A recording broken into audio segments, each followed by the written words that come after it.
And we are live. Hello, everyone, and welcome to the Soul Survivor podcast.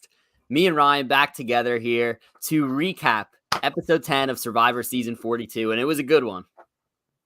It was a great one, Dylan. This was the best episode of the season. I do have a question, though. Do you agree with Omar? Do you like pineapple on pizza? I can't say. I actually have not tried pineapple on pizza. You've never had it. Which is crazy. I'm a big pizza guy, but I don't know, pineapple not really my thing, so I just haven't. It has not crossed my mind. It's like why get pineapple on pizza? Why am I even trying that when I could just get anything else basically on pizza? So listen, he said on Twitter, if you don't agree with him, you don't have to follow him. I mean, listen, I mean personally, my favorite pizza is either like pepperoni pizza, maybe like a meatball pizza, buffalo chicken pizza. So it's not in my top choices, but I do like it. I know people either love it or hate it, but I'm neutral. It's good. It's good. that is interesting. Yeah, I'm a big buffalo chicken guy as well. Yeah. But all right.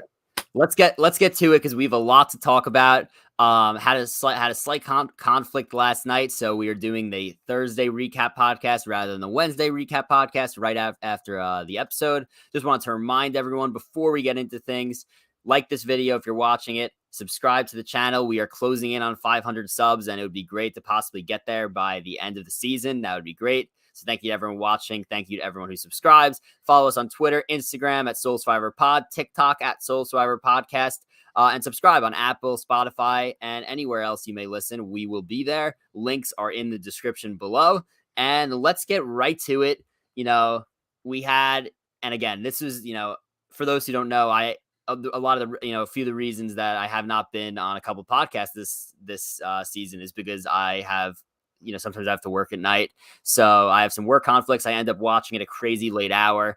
And an episode like last night, I hate watching it so late at night and then being like, oh, I need to talk about it right after. And then like, oh, but I can't because it's 1:30 a.m. So I'm excited to talk about it right now. I'm ready to get going. And look, let's talk about first, before we get into the chronological thing, it's always great when you could kind of feel legends being born in front of you. And that's something that last season lacked a lot. Like, I think a lot of the excitement about last season was the fact that, one, it was the first Survivor season in like a year and a half. And two, we didn't really know what to expect with the twist. So there was like a lot of unknown to it because, they were touting it as the new era and the monster. Now we know what to expect with the game. So we're not really worried about that. We're completely focused on the characters. The editing is different. The cast is better. And it feels like normal Survivor again to me. Yeah. I mean, I think we've been saying the whole season that this season, editing wise, cast wise, maybe even gameplay wise, we've enjoyed it better than 41. And I think it's been proven once again tonight. And I think the thing that you keep hearing on Twitter as well is that this is just an episode that feels like a classic episode of Survivor. I mean, you have a textbook blindside. The target doesn't know they're going home at all. No advantages technically played at Tribal Council, no whispering.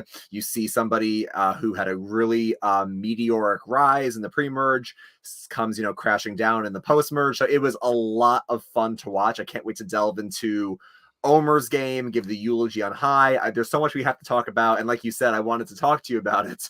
And then I'm like, well, I can't because Dylan's watching it super late at night. So we've just been itching to get onto the podcast and talk about it today. Yeah, and like you said, the best way to describe it is like a classic Survivor episode. Like it is that is, what we want from Survivor. Like it was perfect. And let's get to it chronologically. But we have a lot to talk about. Clearly Omar captivating everybody, Mike captivating everybody. And it's just there's a lot going on, and we're at the point of the season where we're entering Final 7 after this week, and I pretty much like everyone left, which is not that common. So it's going to be a lot of fun going forward. But let's get started chronologically. So we get back from this crazy tribal that we had. Again, I was not on after, that wild tribal that we had. I was not on the podcast, but we get back from that crazy tribal council. We don't really get a lot more of that. I just get I assume that there was discussions after tribal council of what happened. Because there were obviously a few that were left out and did not see the conversation that happened. So I assumed they were filled in after everyone probably got back emotional from tribal council. Tori goes home. High is, very ecstatic on how the vote went. He feels like everything is going his way. Roxroy was voted out. And you could see that Mike was, not so happy with High. He feels like it's supposed to be, a two-person alliance, and that he kind of doesn't really have a say. He didn't want Roxroy to go home, but he kind of just went along with the plan because he didn't want to like get in High's way. But he like doesn't feel good about it because Mike is a guy who he's been pitching his, a man of honor. He keeps his word, a man of his word, and he had to break his word to Roxroy, and he did not feel good about the way Roxroy looked at him after Tribal Council after he got voted out. So, Mike is feeling this ethical dilemma, and he's just not happy with High in general. And this is the first point where I was like, all right, like I feel like they, you mentioned this when we were talking about it, before we started recording. We felt like this is kind of coming for a while, and this was almost close to the tipping point with Mike. And we'll get to what ended up being the tipping point later in the episode, but almost the tipping point here. What were your thoughts on all this? And do you think that this was the right move for Mike to be unhappy with High? What do you think of all this? Well, I think it's an interesting question. The first point that you made about last week's episode, I do want to say that in the exit interview, if we're going to believe what High said in that, they didn't talk about it that night because they were pretty, spent after that whole situation, but they did talk about it in the morning. So I think the players knew more about it morning after. Okay. In terms of the High and Mike of it all, I mean, I think it just comes down to how people are playing the game. I think that what we've heard from Mike himself, from other players in the game, and from exit interviews, Mike is somebody who, you see him, he's a retired firefighter. You see him in a certain way, but you don't know that deep down he's pretty emotional. I think that we've seen this with Daniel. We saw this with Chanel, with High. If you break your word to Mike, or if you if you either break your word or you turn against him, he takes it very personally. And I do think, to be fair to Mike, I think he obviously has every right to say, I want to play my game the way I want to play it, and I don't want High to drive my game. I want to make my own decisions. So he definitely has, I guess, the reason to feel this way, but I don't think High, at this point in the game, I don't think High was ever looking to go after Mike. We can go down as we get to the end of the episode, who did it make sense for? Did it make sense for Omar? Was it good for Mike?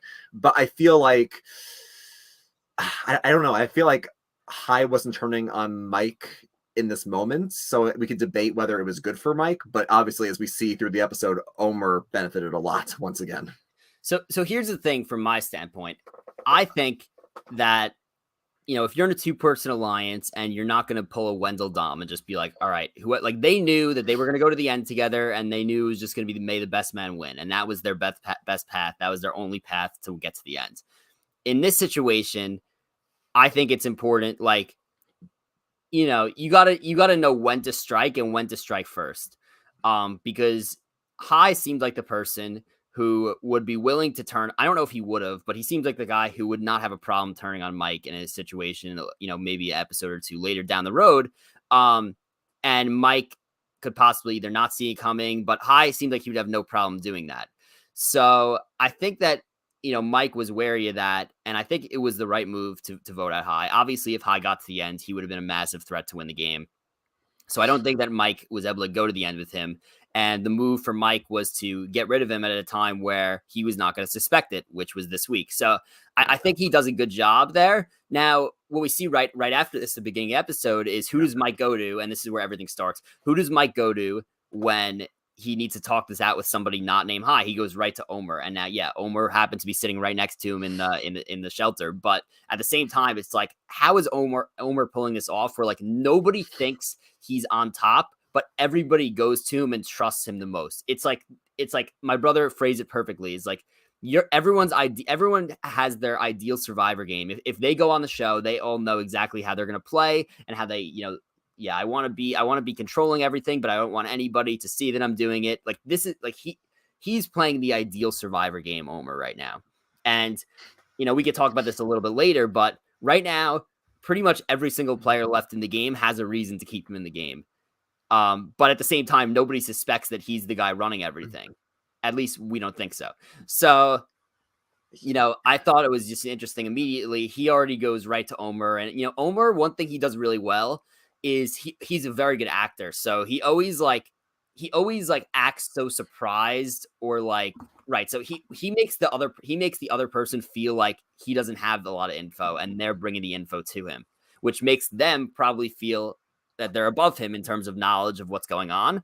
So that's, I think, why they're kind of viewing him on the outs, or not even on the outs, but not as in the know as some other people. So people go to him with info. He acts like all surprised, and then he like gives them like a solution. How could we do this? And then they immediately begin to trust him. And like we see it right here. It's like, Omar acts all surprised. He's like, yeah, like that is true. Like he wanted, like I'm fine that Roxroy went home, but like I think you make a good point about he's willing to backstab. Like if he's willing to do that to you, he could do that to anybody. And I think that's what Omer's so good at. And we saw the first instance of it right here at the very beginning of the episode. Yeah, Omar, listen, we're going to say this a couple times during the episode, especially when we get to the lie that was told at the reward, but he's so much fun to watch. I love seeing this mastermind / kind of villain edit from Omar. It's so much fun to watch. We saw him in the pre-merge make a connection with Jonathan as the Meat and Brain Shield alliance together, and he had some good stuff in the pre-merge, but wasn't overly shown. And now, ever since the Lydia vote at the merge, he's just been rising episode after episode. And I think you're right, though. He's so good socially. So good. And I think we think about Omar, you think about he's good strategically, he's making great moves, but he's being very subtle. He's very covert. Like he manages his threat level so well. Adam Klein and others always talk about managing your threat level is one of the most important things you can do, because if you're always at the forefront like I was, you're going to get chopped off. So he kind of hides in the shadows. He doesn't really make his moves known. I hope he can explain his game at the end, which we'll get to a bit later. But, he manages that threat level so well because everybody, like you said, wants to align with him. Everyone feels like he's their number one. He's in final threes, some of which we haven't even seen on the show. And he's able to make these connections where he's identifying everybody's motivations and he uses that to manipulate them. So in what you just said about Mike, when Mike goes to him, he's like, I had to break my word to Rox. And Omar's like, yeah, I know that was very hard for you, because he knows that Mike is a man of his word. That's how Mike plays the game. So he's able to understand what is important to each person and use that. And he's just so good socially. I mean, there's a few other things we can get to later, but I have to just open with, I've been very impressed with him. It's almost like, I know Dylan hasn't seen the show, but I know some other people have. With Game of Thrones, he's almost like a Varys, where master of whisperers, making moves in the shadows, and he's suggesting moves. He's not as aggressive as like a Littlefinger, but maybe as we see later in this episode, he does get a bit aggressive, but he's, making moves from the shadows. He's subtly pushing things, and then others are going and doing that. It's like all this whole merge so far, he's made suggestions to Hai, and then Hai goes and does it, and Omar doesn't get any of the blowback. So very impressed by Omar. Yes, and before we continue talking about Omar, just want to remind everyone, I see people start to roll in a little bit late here. Be sure to put any questions you have in the chat here, the live chat, and we will get to it at the end of the episode like normal. But yeah, we have another example of all this right after, where Lindsay goes right to Omar, and again, they've been together since the beginning of the game, so this one makes a little bit more sense. She goes right to Omar and talks about Jonathan. She wants to target Jonathan. She wants Jonathan out of the game. She's annoyed, with this whole plan he came up with last week. She feels like she cannot work with him anymore. And like I said, what does Omar do? He acts all surprised, like, wow, like he did that. He like, yeah, you can't work with him. Like he's so good at acting so surprised to the point where people don't think that he's in the know. Like it's just like every little thing he does. And again, there's, the legends of the game. They always talk, if you listen to like if you ever listen to Tony's podcast with Rob Cesternino, it was like a 3-hour podcast after he won Winners at War. He spoke about all these little intricacies of the game and like all these little things that he did to lower his threat level that like you would never in a million years think about. Like he wore his buff weird so that everyone would like see him as non-threatening. He stood on lower ground, so people were like looking down on him. He like would purposely lose in like checkers and other games so people wouldn't see him as a threat. Like he did all this stuff, and I feel like if we were to listen to Omar talk after this game, he probably has a list of things that he's consciously doing to lower his threat level, because nobody sees it coming. It also could just be that he's wearing a bright orange shirt with a bird on it. So, I think he tweeted that it was an emu. So like, he just doesn't seem like a threatening guy to begin with. Like that's, that is Omar, and he's just so good socially. Like you want to trust him, you want to work with him. But right, as I said here, Lindsay's going up to him, Mike's going up to him, and then we have an idol that's rehidden.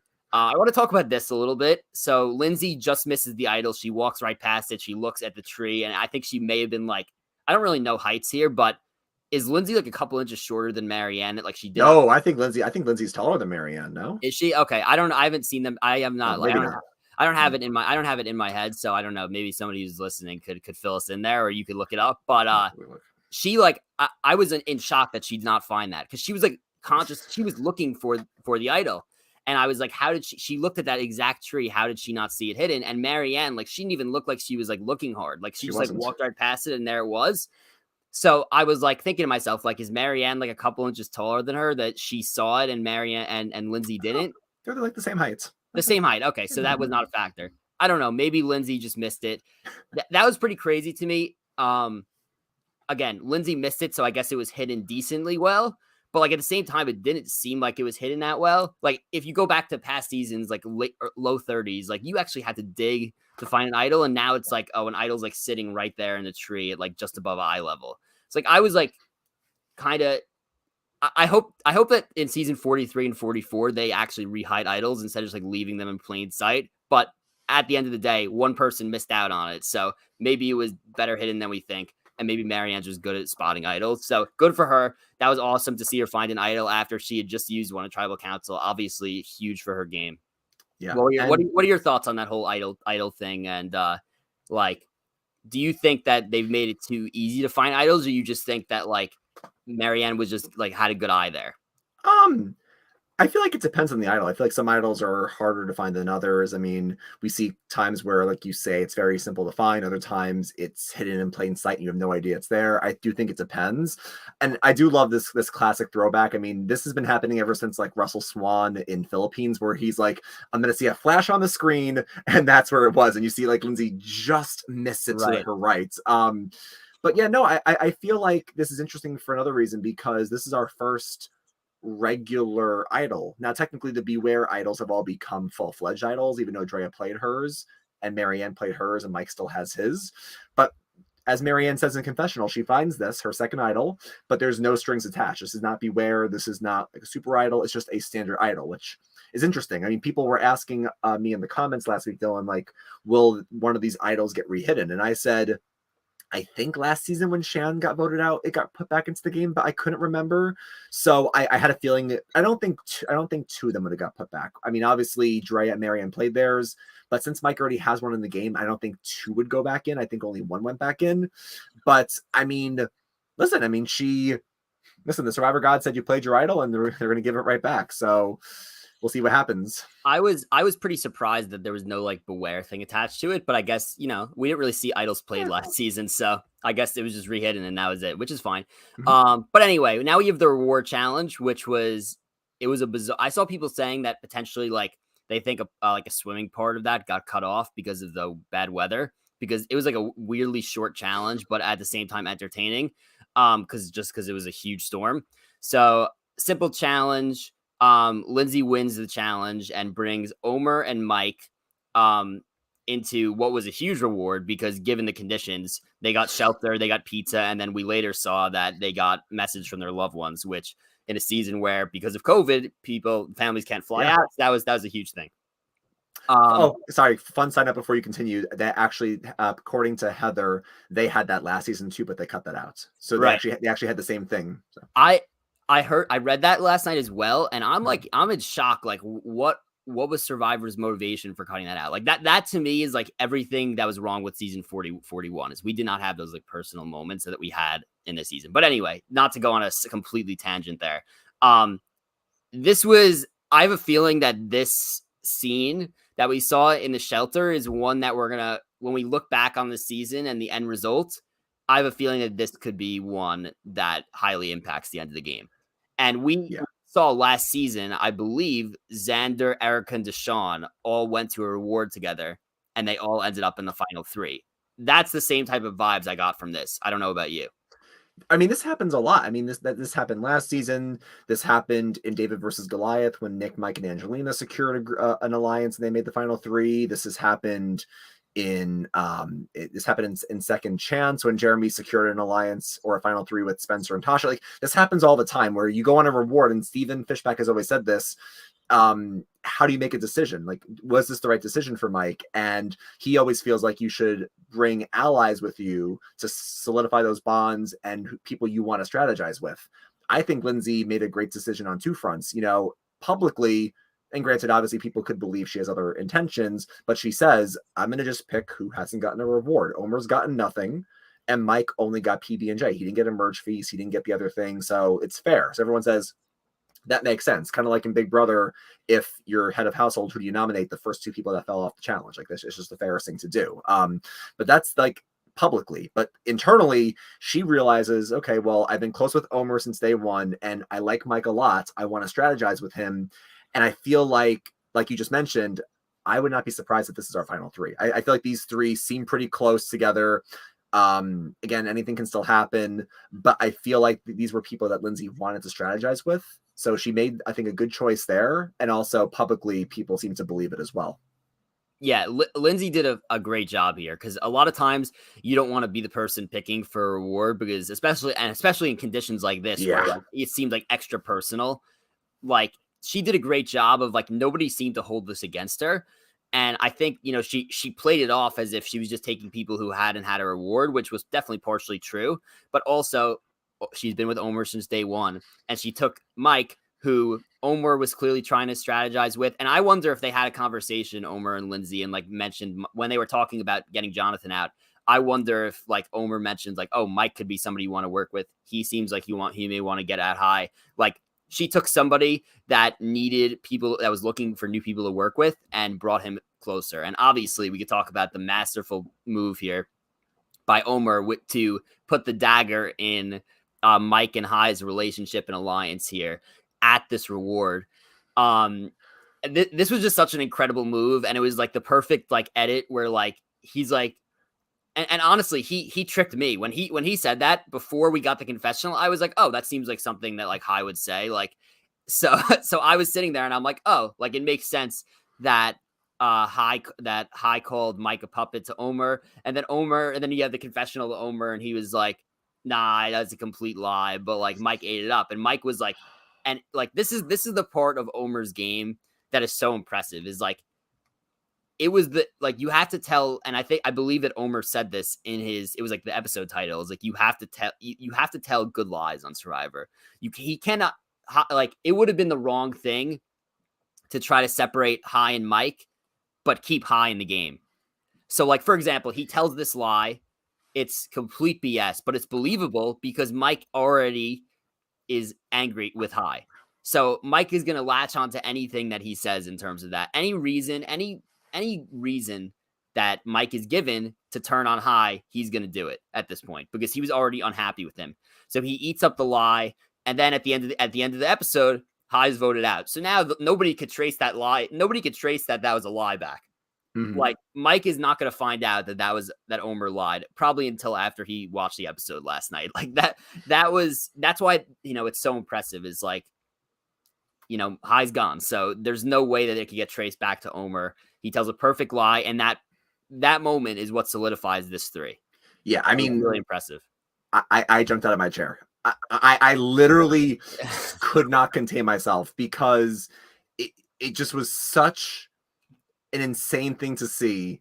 And it's so crazy because on one hand, I see what you're saying where like, oh yeah, that makes sense that High would say this. But I feel like if I went back and watched how High communicates with Mike, or what High said in his exit interview, High wouldn't use these words. But I think the reason why Omar's so good strategically as well as socially is that he tells, like you mentioned, he tells a lie that is believable to the player that he's convincing. So in Mike's case, Mike is already an emotional player in some ways. He's already annoyed with High because he feels like High is trying to run his game in certain ways. Maybe High never would use the word puppet, but like Mike certainly feels like High is trying to run his game, and there's a wedge between them. So the way that this lie was basically built on a read, he has a read that there's a gap there, which there is, and the relationship is not as strong as it was heading into the merge. And he then widened that gap with this lie. And then it was to the right person, because now Mike, who's emotional, is not going to take this lightly and was going to want High out, like he wanted Chanel out and he wanted Daniel out. The same thing happened again. And it just, like you mentioned, Omar buries the body. Then as soon as he tells this lie, you have to strike while the iron's hot, because then they can't compare notes. And even if they compare notes in the jury, I feel like even though Mike might get upset at Omar, I feel like Hai as a gamer is going to say, listen, you got him. You got him good. So this was really cool to see. And again, going back to like the lies that are believable, Dylan, like this also happened, I think, with the Lydia vote. Like the whole reason Lydia left is because Omar threw out there she's trying to turn on the 8 and get rid of Jonathan when she wasn't really. And like he makes up these lies that are so believable, and that's why he's able to make these plans work. Right, and just like that Lydia vote out, like once Lydia's out of the game, there's nobody that's gonna be there and be like, well, he's lying. Like I never said this. Like that's what's so impressive. It's kind of like it's like in a very different way, but like it's like in season 19, whenever like Russell Hantz would hear that somebody was like even a little chirp about somebody going for him, just immediately out of the game. Like it's like that, like that's a type of thing. It's like it's just like that type of mentality. Again, it's not exactly the same thing, but it's like anytime Omar wants somebody to go, they've been going. It's like it's incredibly impressive. And it's not only him getting his agenda that he wants, it's also his timing, because he has a confessional in the episode where he says you have to have the right timing, because if you don't, things can fall through. And we hear that from a lot of winners, that the timing in the game is super important. And going back to the Lydia vote for 1 second, and then I'll bring it back to Hai told Rob in exit interviews the reason why he either couldn't save Lydia and he just jumped on board was that Omar told him 30 minutes before tribal. So Omar didn't give him any time to try to save Lydia, and Hai is just like, look, there's only 6 of us. Sorry, Tori won immunity. There's only 5 of us able to be voted out anyway, and I don't want to get it flipped on me. So I have to just go for this, and I have to kind of hope I can pick up the pieces afterwards. So Omar is so good, not just with his lies and his relationships. His timing is so good because he didn't let Hai really save Lydia at all. And then we see tonight, Omar's like, when is the right time to drive this wedge in? Oh, maybe now, when Mike came to me and said, I'm upset about this Rocks vote. Now is the time to take Hai out. So his timing is so good as well.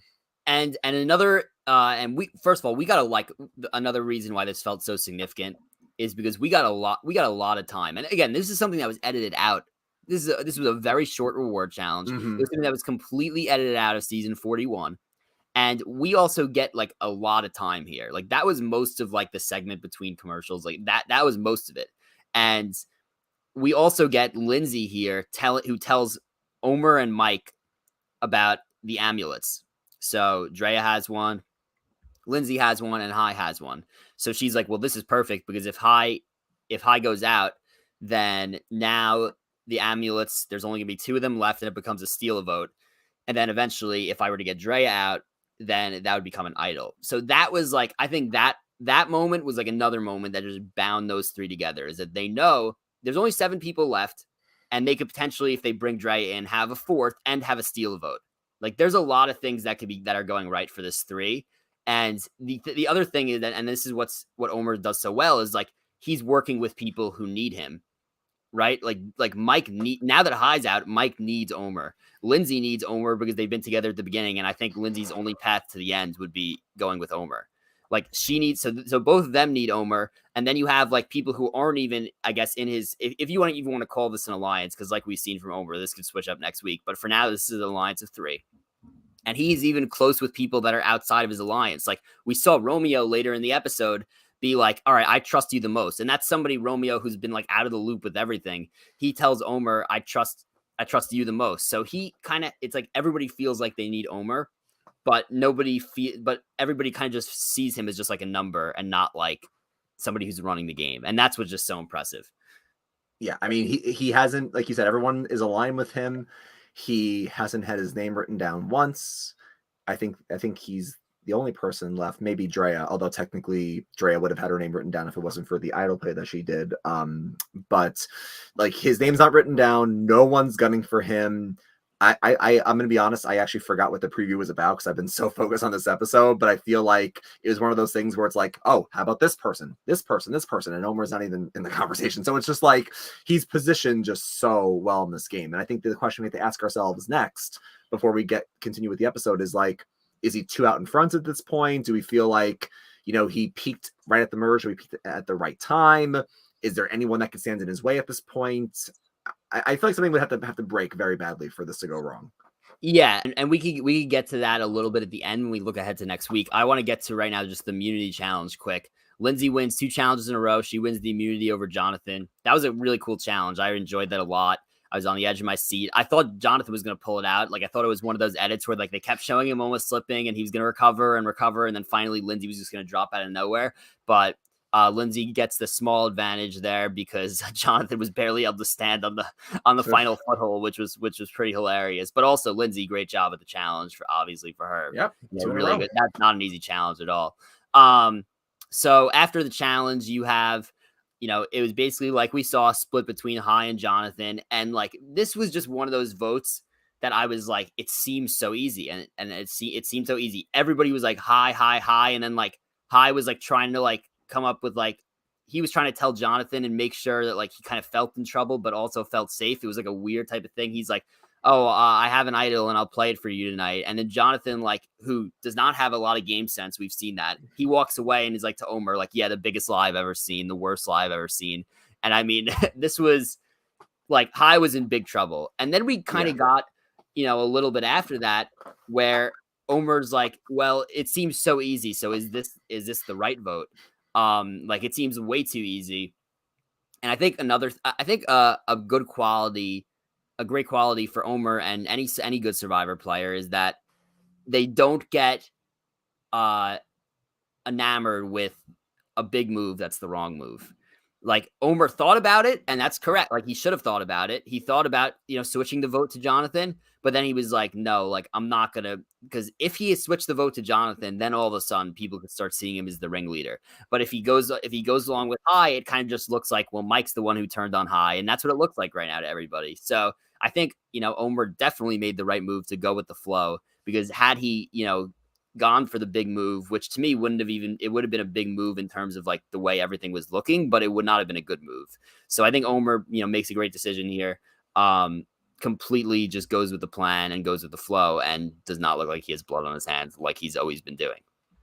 Yeah, and I think this goes back to a thing we saw last week where like Omar says the reason why he got rid of Roxroy was because I want to work with somebody who's malleable, somebody who will bend to what I want.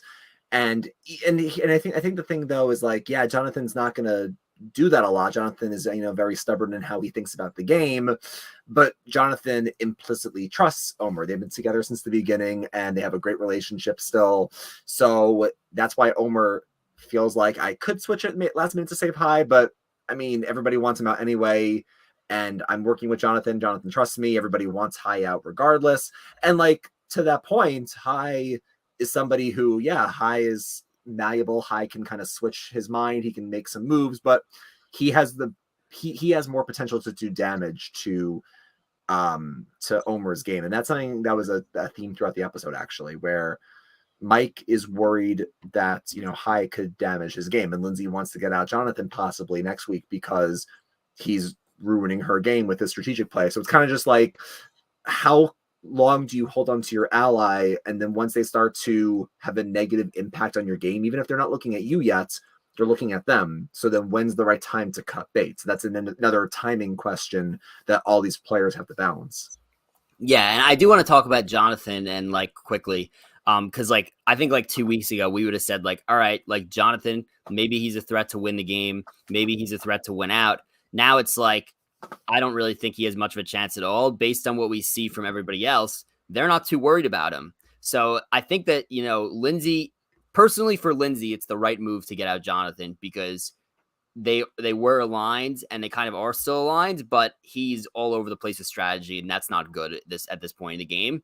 So for Lindsay, it's the right move to get him out. But for like a person like Omar, who doesn't have to rely heavily on Jonathan, I just feel like a lot of people in this season, they're like, all right, like Jonathan's great at challenges. He's great at these challenges, but he's beatable in the individual immunity challenges. Like he's been beaten several times. So I think at this point, they're like, all right, well, if he wins out and goes to the end, then he wins out and goes to the end. They're willing to compete with that because I don't think at this point in Survivor 42, he's not going to, even if he wins out and gets to the end, he's not winning this game because no matter who he sits next to, his argument will be, I was the big guy who was not supposed to make it. I had the biggest target on my back. I had to lower my target level, and then I ended up winning out and going because I'm good at great challenges. Like, yes, he would maybe get a couple of votes, but I don't think he could beat somebody like Omar or Mike, who had a much better social game, much better strategical game. So I don't think a lot of people are too worried about Jonathan at this point. I actually think that Jonathan being in the game is still very good for Mike and Omar because he is shielding them. Like, Lindsay is completely looking at Jonathan. I'm sure other players in the game that, we aren't talking about in terms of that 3 are still looking at Jonathan as a big threat. So I personally don't think that it's not a big deal to keep him in the game for now, in my opinion. Yeah, I mean, I don't think. I mean, listen. After last season, anything can happen, but I don't think at this point Jonathan can win just based on how the jury is reacting to certain things, especially with what happened last week, and also Romeo too. I mean, Romeo is somebody who's been an underdog since the merge, due to some paranoia, as we've heard in some exit interviews. But I don't think Romeo can win at this point. I mean, maybe he gets the underdog at it if he makes it to the end, but I just don't see it happening. I think our winner is one of the other 5 in the game. And in terms of Jonathan, I mean, to your point, it might just get to the point where they keep him because he can't win. I mean, people were keeping Xander and people weren't trying to flush his idol because they're like, well, Xander's not going to win at the end. And we saw Xander didn't get any votes. So, I mean, this could be the same thing again. And I feel like for Lindsay, though, I think it was right for everybody to get rid of High at this point. We can argue if maybe Mike should have kept him for 1 or 2 more votes, but I think for Lindsay, she was right to get rid of High here. Maybe next week at Final 7, you can get rid of Jonathan, or Final 6. Because the other thing here, and even though I think at this point the season's not going to stick to tribal lines, we're at Final 7, and we still have 4 Taku. Basically, we lost Jackson and Mariah right away, and then no one else is left yet. So they hold the majority in the 7-person group. Now, Drea has 37 advantages, but Marianne has, her advantages as well. I mean, we can go through it quickly right now, but, if the Takus wanted to stick together, they easily could and pick off the bottom people of Romeo, Mike, and Drea. I don't think it's going to be that clean. I think that if a swap is going to, not a swap, I think a switch is going to happen at some point in this week or next week where one of the Takus might go, whether that's Jonathan or Marianne. But, I mean, if Lindsay had taken them out here, maybe people flip on the Takus, but I mean, at this point, they hold all the cards. Omar is in the spot where everyone wants to align with him. He can either stick with his Takus, he can stick with Mike. He wants to pull Romeo along. He can. They have options, right? And let's talk about what we think is going to happen going forward. Yeah, next week in the preview, we see that it looks, and again, we don't know if they switch the twist slightly because they've been doing that a lot this season. Oh, I forgot. Oh, Dylan, I was so happy recording with you, and then I completely forgot that was in the. It looks like the Monty Hall twist will be back. The do or die twist will be back next week. Yeah. And I have a lot of questions about this. First of all, obviously, for those who don't remember what that was where at the final 7 of last season, they had the challenge where they, the classic challenge where you have to hold the contraption together, and if the ball, if the thing collapses, the ball falls, and then you lose. So you have to hold everything together, and then you keep adding more, and it gets harder as it goes on. That is the type of challenge where anybody could drop first. The do or die twist is if you drop first, then your survivor game comes down to a game of chance where you get presented 3 options, 3 boxes. You only have a 33% chance of getting it right, but Jeff reveals another one. Then it becomes a Monty Hall problem, which we'll get into all next week when that happens. But basically, if you could solve the Monty Hall problem right, or get lucky like Deshaun did and not solve the problem but still get lucky, then you could end up being safe. And there's a vote. But if not, then that person just goes home. So the other thing is you have the option to sit out the challenge and not risk that, which to me is the right move for basically everybody that's left, which is except for Jonathan. So that's the thing that I'm questioning right now is what is going to be the motivation for anybody left besides Jonathan to play in this immunity challenge? And what happens if 6 of the people say, I don't want to play, and Jonathan's the only one who's willing to play? So then what would happen? I assume that there would be some kind of, they would bring out some kind of temptation to make people play. But if we're going to go through the list right now, Lindsay, maybe Lindsay plays because she's been doing really good in the challenges, But I think she probably feels good right now in her spot in the game, and she has the amulet that could be, used to steal a vote. So like maybe she doesn't. Maybe she to me is 50-50. Drea is kind of the same way. She has all these advantages. She doesn't need to play, but she's good at challenges. So maybe she does 50-50. Jonathan, I definitely think, is in trouble. So I think he would play. Plus he's a challenge beast. Then you have like Mike, who has an idol. Why would he want to play? Marianne, who has an idol and an extra vote. Why would she want to play? Romeo, who has not been good at challenges either. Like maybe Romeo feels the need to play, but why would he if he's not good at challenges and like his game could come down to a game of chance? So I just think you're going to probably get a lot of people who don't want to play next week. And I'm just wondering how this is all going to play out. Yeah, well, it's funny you mentioned this because that's Christian's question in the chat. So I mean, I know that we're going to get to questions in a second anyway, even though there aren't that many tonight. But I mean, kind of analyzing who is going to participate and who's not. I have to go back and look, Dylan. I have to figure out how Jeff phrased it, because obviously the way Jeff told them was, okay, this today's challenge at the final 7. There's a twist. You either can sit out and you can't win immunity, but you're not going to be involved in the twist. Or you can choose to play and get immunity, but if you're first out, you have to play a game of chance. Now, I don't think Jeff told them what happened yet. I think when Deshaun got to tribal, I think Jeff called him up and said, this is how it's going to work. You have a one in Monty Hall, basically pick, one of these 3 boxes. Like, you want to switch. But I don't think Jeff told them the odds or anything at the challenge. I think Jeff just simply said, you either sit out and no immunity, but you're safe from the twist, or you play, try to win. However, you play a game of chance if you're the first one out. So in terms of everybody that you just laid out, I think Jonathan is just a competitor. Like, he's going to play them no matter what, whether he was on the top or the bottom. I think he just plays because that's who Jonathan is as a competitor. You can make the same argument for Drea. Drea came here to play. You can make the same argument for Mike.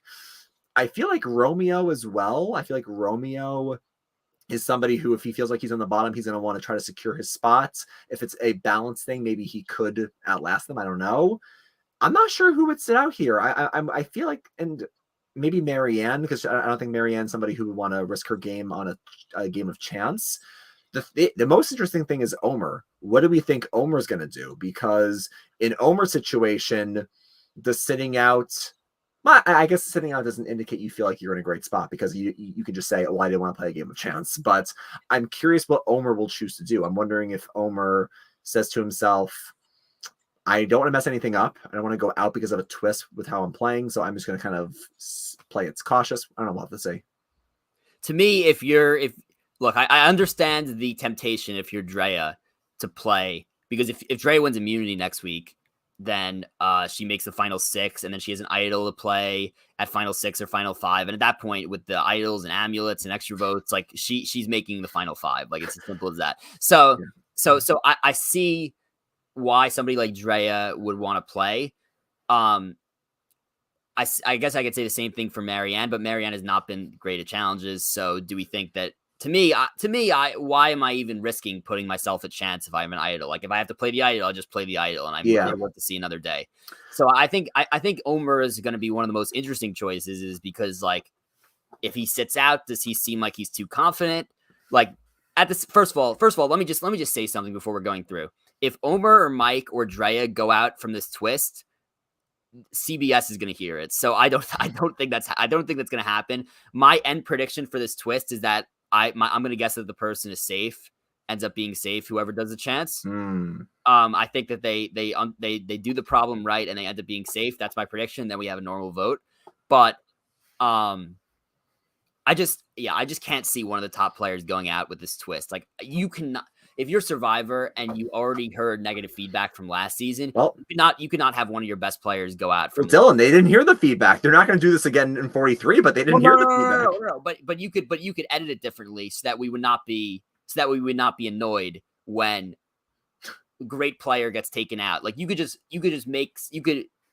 obviously you can't edit to change the game, but you could edit to change our perception of the game as viewers. So yes, theoretically, anybody could get taken out by this twist, but I don't think that, for example, I can't see one of the 3 I named going out from this twist. I mean, listen, I don't think so based on the edit, but I also don't think they care. I feel like if it happens, Jeff's going to go, all right. And that's what happens sometimes. Sometimes you take a risk and it doesn't work out. I feel like that's how Jeff just is. I mean, listen, people will riot if it's one of those three. Yeah. Twitter will also riot if it's Marianne. I think if it's Romeo or Lindsay, people don't go crazy, but I don't know. It's just so crazy at this point. I hope it doesn't work. I hope no one loses based on a game of chance. And I think the interesting thing here as well is, and I do see some more questions in the chat so we can get to them. But the other thing I want to mention about this twist is that, like you said, people could sit out if they have idols. Like if Mike has his idol, Marianne has her idol, maybe they say, look, I'm not even going to chance it. I'm just going to sit out and I'll play it and I'll fight for another day. We're running out of time. I mean, people kept saying all season, like we might get advantage again because there's so many left in the game, but we just don't have enough time. I think most of these advantages, shot in the dark, extra vote, idol, amulet, knowledge is power, these all expire by final 6. Maybe like one of them is final 5, but they all expire soon.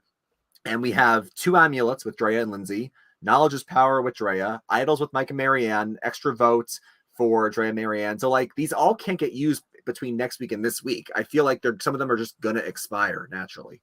And I honestly, when I was talking about Drea, I left out the knowledge is power. So yeah, she has a knowledge is power. So if I'm Drea, I'm not playing in this challenge because there's just no point in risking all your advantages for an immunity challenge. Like I cannot see the benefit of that when she could potentially have 2 idols in a row, final 7, final 6, or final 6, final 5.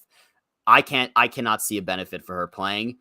Again, obviously the benefit is if she wins, but I cannot see the risk is not worth taking for her. So I just think that all this is going to be interesting. We could next week when all of it happens and people make their decisions, we could break down person by person, was it the right move? And I think that would be a really interesting conversation, but I don't want to get like too much into this because we have questions to go over. But yeah, the last thing I'll say before questions is the knowledge is power. Because now I'm thinking about this, and I don't want to get into a whole discussion about last week again. But do we think Drea chooses to use knowledge is power at all? And if so, on who? Because I feel like after last week, I mean, listen, no one knows Marianne has this new idol. Nobody knows she has that because she hasn't told anybody, as we've seen. But I mean, she might know about Marianne's extra vote because a lot of people know about it. I don't see her taking anything from Marianne after what happened last week. I just don't see it happening. She could take Mike's idols because she knows about Mike's idol. I just feel like knowledge is power, as we saw with Liana, is such an aggressive move to steal someone's thing, whether it works or not. So I'm wondering if Drea will even use it. To me, there's two opportunities that you use knowledge is power if you're Drea. Because she already has another idol, so it's not completely. No, she doesn't have it. Oh no, right, she doesn't. She has an amulet. She has an amulet, which could turn into an idol if she votes out Lindsay. Okay. Yeah. Sorry, I get all these advantages. There's too much. There's too much. So when I was probably misspeaking before and saying Drea has idols, I meant knowledge is power. That's what I meant. But anyway, Drea could use knowledge is power if she's in a desperate situation. If she's in a desperate situation, or I would wait till final 5 to use it. Because if you do it at final 5 and possibly vote out Mike from that, or just take his idol and save yourself, or just take it just to make sure you make the final 4, then I think, there's only so much Mike could say. It's like, all right, this is the last time you could use it. So is final 6 the last time she could use it? There's so many. I gotta go back and look. Right. So, okay. Regardless, I would wait till the final time you could use it to use knowledge is power, because at that point, it's the last time that it could be used, and Mike cannot completely hold it against her. It's like, all right, she had the advantage. She knew that you were the one who had it. Like, I don't know. Clearly, there's so many advantages that I'm getting confused at this point. But when I was talking about idol for Drea, I meant knowledge is power, that she could get an idol if she wants. But yes. All right, let's get to the questions. Sure. So we already went over Christian's question about who will compete next week. So like you said, Dylan, we can break down next week why people did what they did and why they chose to play or sit out, and not to be results oriented, but we'll see if people made the right choice or not based on what happens. So we already went over that. This is a question, Dylan, that I wanted to bring up in the recap, but I'm glad 2 people have already brought it up, by both D. Thompson and UNC Andre. Why do you think Hai and Romeo ended up voting the same way? They both vote for Jonathan here, where everybody else votes for Hai. And then as a backup to this, or a follow-up, UNC also says, do y'all think that Romeo will be angry with Omar for letting him vote for Jonathan, even though everyone else went for High? So this is a very interesting point, because I'm not saying this is like a crack in Omar's game, because I think Omar's playing so masterfully right now, but I genuinely think that Romeo and High voted the same way, only because High was the target, and I genuinely think Romeo got left out. I think Romeo said to Omar and to others, who were you guys voting for? And they said, we're voting for Jonathan, and obviously to not let it go back to High, because I think Romeo also has a tendency to let secrets slip. High said in a exit interview, he told Romeo at the merge to kind of make him feel better because he wanted to work with him, vote for Chanel. Romeo immediately ran and told Tori and told Chanel, and then it came back. So I feel like the reason why Romeo was left out was because he gets paranoid and stuff. So they just told him Jonathan. I'm wondering if this is going to come back in a bad way, where Romeo's going to be like, I said you're my number one and you left me out. And I'm wondering if this will have an impact. What are your thoughts on all this? Yes, it could have an impact for sure. That's an interesting point to come up with. It's like Omar's playing this perfect game, but it's very hard to play a perfect game. And eventually somebody's going to be mad at you at some point in this game, and you're going to have to mitigate that and figure out a way to get around it. My thought is that if you're Omar right now and you say to yourself, well, if I don't, obviously there was a big risk of telling Romeo if his reputation was that he goes and tells people everything. Yeah. Romeo, being the desperate person he is in this game at the bottom, could have easily told High what was going to happen just because he just wanted to cause chaos. Like at this point, like that's where Romeo is in terms of pecking order in this game. So I don't think he should have told him. I think it was the right move to leave him out. Now, how do you handle this when you get back and he realizes he's left out? Yes, Romeo could be mad, but what's he gonna do about it that he's mad? You're already down to final 7. Romeo is not going to work with Jonathan, probably. It seems like the three of Mike, Lindsay, and Omar, obviously we think they're very tight. So if he tries to work with any of them to, or I should say, if he tries to work with Mike or Lindsay to blindside Omar, like that's probably not going to go over well for him. And then he's just going to end up getting voted out. So it's like he doesn't really have a lot of options and avenues to go. So like you said, timing is so important. I think Omar just realized like Romeo just may be out of options. And if he's mad at me, then there's nothing he could do about it. Yeah, I mean, listen, again, this game changes on a dime. And again, I don't think it's going to come back to bite Omar. I really hope it doesn't, because I think everybody now that's a super fan is rooting for Omar. But listen, you can tell me and you can lay out a scenario that I could believe you, where Romeo is mad at Romeo is mad at Omar because Omar left him out of the votes. Romeo wants to make a strike against Omar because he perceives Omar's playing well. He doesn't go to Jonathan, but maybe he goes to Marianne, maybe he goes to Drea, and the three of them, maybe they pull in one more, but they say to the three of them, okay, well, between the three of us, we have our amulets, we have knowledge is power, and we have 2 extra votes, and they technically could try something. Again, I don't think it's possible. I think Omar is still insulated so well in this group. But I think Romeo is somebody who had a good pre-merge because he's a player. And I don't think you can ever ignore a player trying to make a move. Because even if it doesn't work, Romeo could take a swing next week and miss, and he goes home to final 7, fine, whether it's do or die or not. But he still could unravel some pieces of Omar's game, but right before the end. So I don't think it's a big deal, but you never know what could happen with that. Truthfully, if I'm Omar, like Romeo's got to be the next to go. Like you cannot risk having that in the game anymore at this point. So I would not be surprised if that happens. That being said, look, it'll be interesting to see. I personally, it's hard to see how Omar could downfall here. Obviously, if the do or die gets him, then the do or die gets him. Mm-hmm. The other option is that he's the only one he's one of the only ones that doesn't have some sort of an advantage.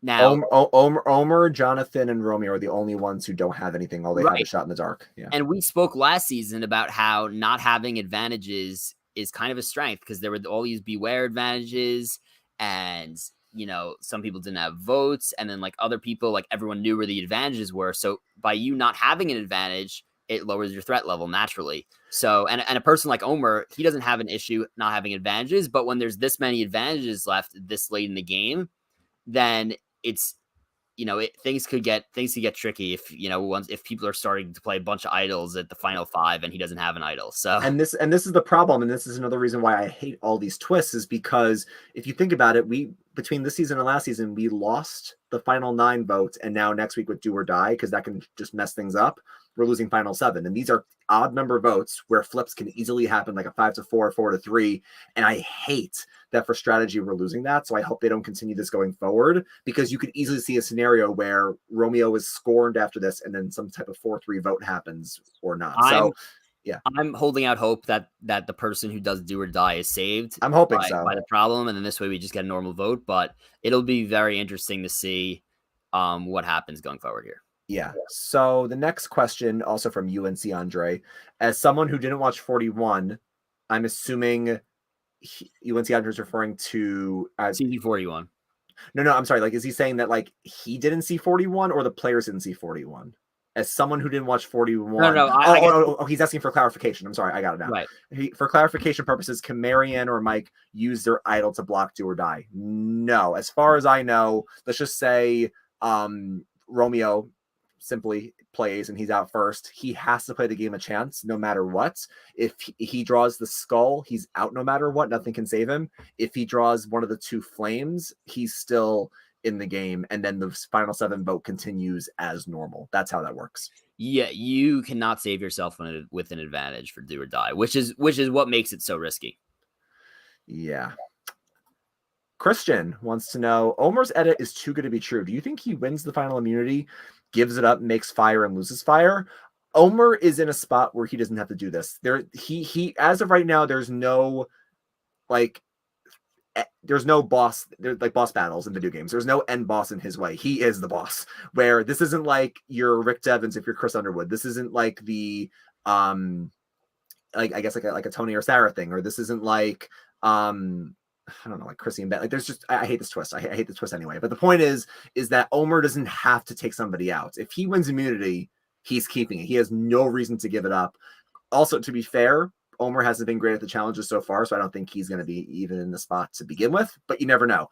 I just don't think Omar, if he wins that immunity, has any reason to give it up.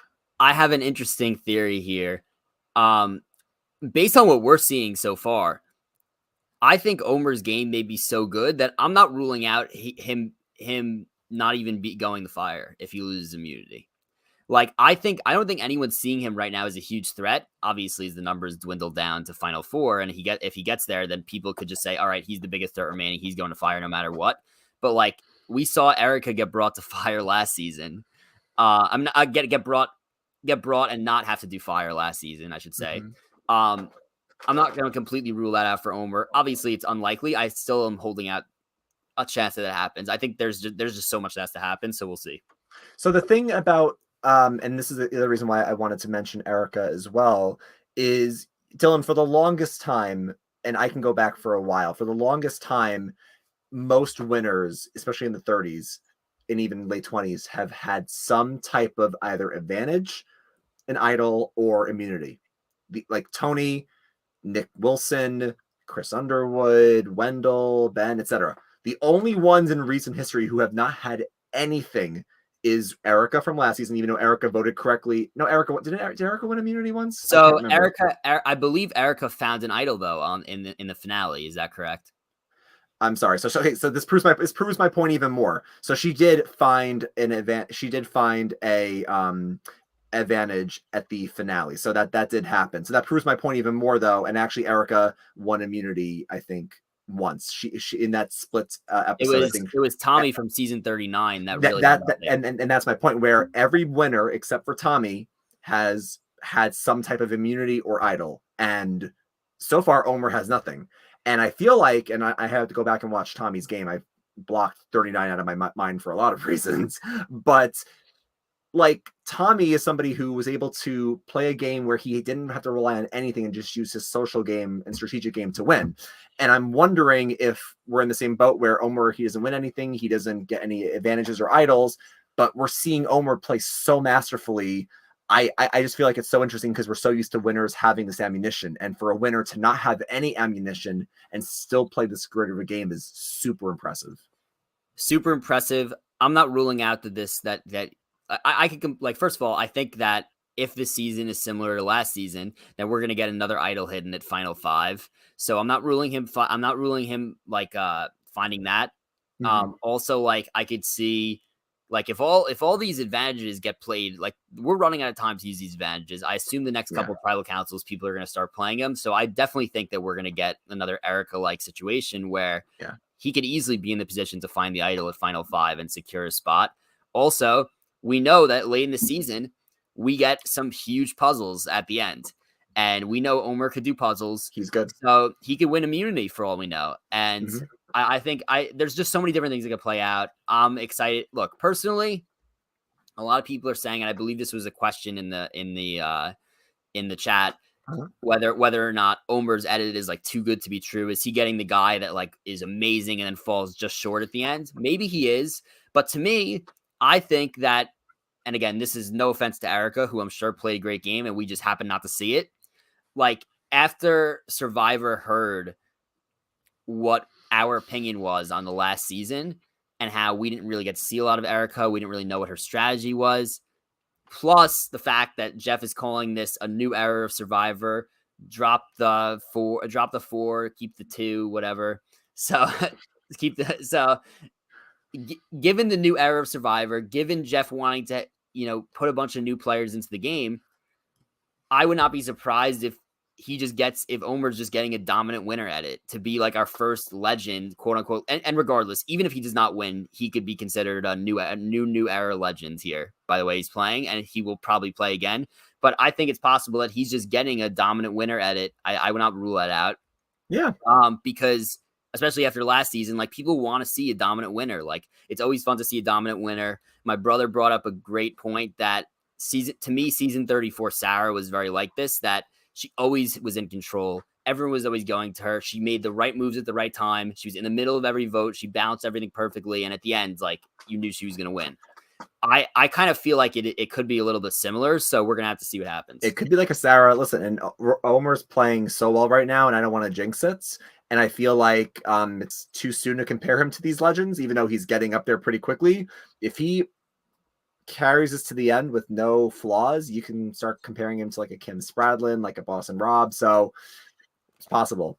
I see two more questions in the chat, although I think the first one came from a conversation between Christian and you and Ciandre, because they were debating, what would happen at the end, who would Omar want to take with him, or what would happen there. I don't think this is a question for us, but just basically saying, would he give up immunity to make sure Marianne and Romeo make the finals? Again, I don't think Omar would ever give that up. I feel like only in certain situations do you see somebody give up that immunity for certain reasons. But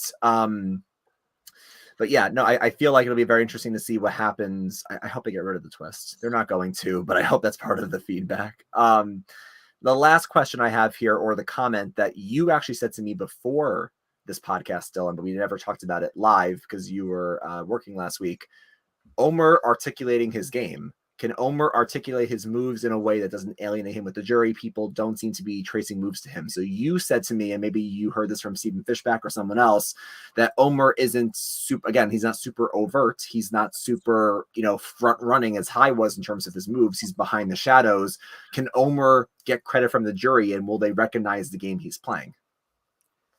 My guess is that if he's this good at the game, he should be able to articulate everything he's doing. Like he knows everything very well. I think people like him. So I think that's a major part of it also, is like, so far, I don't think anyone's going to be bitter towards him.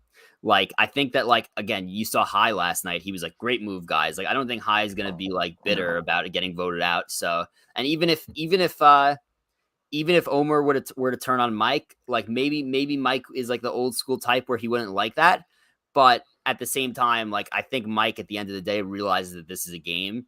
And I don't think in the new era of Survivor, I should say the new era of Survivor, I don't think anyone's going to hold against him like that. First of all, I think he'll be able to articulate his moves, and I think people will believe him. That's what I'm saying. Yeah, sorry. No, I also agree. I feel like, especially with this new format that we've seen since 34, where we have like this whole outplay, outlast discussion instead of the jury questions, which again, if you're new here, I prefer the old jury questions as opposed to the open discussion, just for better TV moments. But no, if Jeff says, okay, guys, this is the outwit portion, this is the outplay portion, outlast, Omar's going to say everything that I talked about today. Omar's going to say, my social game was great, my strategic game was great, my timing was good, I had a very good threat level managed. Like I told Hai 30 minutes before Lydia went home, so Hai couldn't make a move. Like, he's going to cite so many examples about his game that I think the jury is going to have to reward him. I just think the biggest question now becomes, kind of like with Ricard from last season, does Omar get found out, or does Omar be perceived as the new threat before the end? Or it's now final 7. And if Omar can just make it through 2 more votes and get to the final 4 immunity challenge, will he either win? Will he get brought to the end? I don't know. I feel like it's still his game to lose at this point. And let's keep in mind that Ricard was he came in 5th place. He was 1 immunity away from at least getting the fire. And then if Ricard gets the fire, he probably wins the game. So literally, Ricard was probably one immunity challenge win away from winning $1 million. Omar, for all we know, could pull one out at the end. We'll have to see what happens.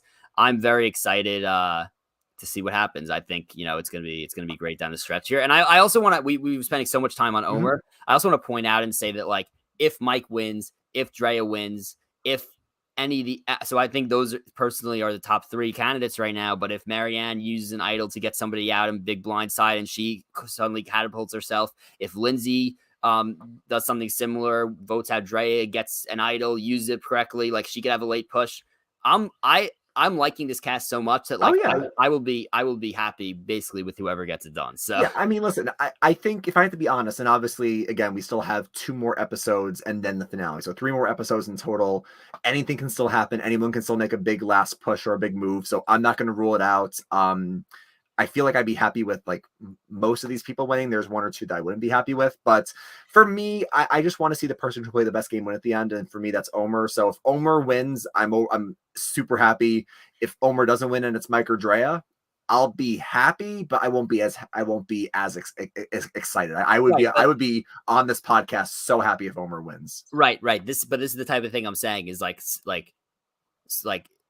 people love to watch dominant winners. So again, I hope it happens, but we'll have to see. Yeah. And then the other thing I'll say really quickly as well, just to give a quick eulogy on Hai, because I know this has been like our Omar podcast, is I have to give a lot of respect to Hai. I might be out of my friend's draft at this point because Hai left. But Hai was a lot of fun to watch. Hai was somebody who was embracing the villain role in the merge. He played hard. He took risks. He flipped the vote when Jenny left, and he saved himself there. So even though Hai, played a very hard game and it didn't work out for him, I really enjoyed watching Hai on this season as well. Yeah, I agree. Hai's a good player, and I can see him coming back for sure. Mm-hmm. But I think that's it, Dylan. I think we are out of questions. And I would say, who do you think is going to go home next week? But I think with this twist, it's going to be way too hard to predict. We can't even predict what's going to happen. Yes. One thing I will say before we go off, be sure to like the video, subscribe to this channel if you haven't already. Follow us Twitter, Instagram, Soul Survivor Pod, TikTok, Soul Survivor Podcast. Subscribe, Apple, Spotify, links in the description below. What I will also say is that I want to try to see if we could get a guest on for our finale preview in a couple of weeks. So like always, I will say reply in the comments with people that former players that you would love to see us have on. And yeah, not much else to say here. The one last thing that we have to say, just because I know this always comes up in the off season, Christian wants to let us know that 43 is filming. So we did see this from Redmond on Twitter. So I think they flew out this past week. So sometime around the last week of April, they flew out, or maybe it was like May 1st or whatever it was. So if it's just a side note, if this is going to be another 26-day season, they're still going to be filming once we get through the finale. So we may or may not get a tease on what 43 is. We might need to wait until the summer, but just in terms of our timelines that we always try to figure out, they're filming right now 43. So hopefully at this point, if they just left, Jeff has a season and a half of feedback to take in and utilize. So hopefully, if 42 has been a great ride so far, hopefully 43 is even better. Yep. All right.